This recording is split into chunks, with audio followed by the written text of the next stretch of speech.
स्थापित झाले आहे अशा भारताच्या संविधानाबद्दल मी खरी श्रद्धा व निष्ठा बाळगेन।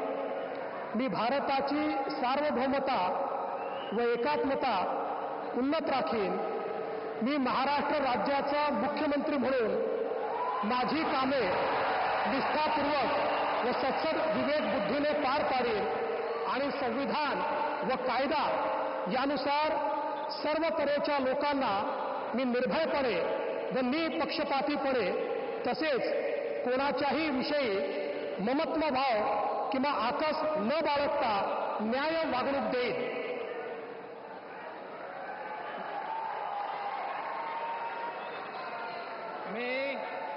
मी देवेंद्र सरिता गंगाधरराव फडणवीस ईश्वर साक्ष शपथ घेतो की महाराष्ट्र राज्याचा मुख्यमंत्री म्हणून माझ्या विचारार्थ आणली जाईल किंवा मला ज्ञात होईल अशी कोणतीही बाब असा मुख्यमंत्री म्हणून माझी कामे यथायोग्य पार पाडण्यासाठी आवश्यक असेल ते खेरीज करून एरवी मी कोणत्याही व्यक्तीला किंवा व्यक्तींना प्रत्यक्षपणे व अप्रत्यक्षपणे कळवणार नाही किंवा त्यांच्याकडे उघड करणार नाही।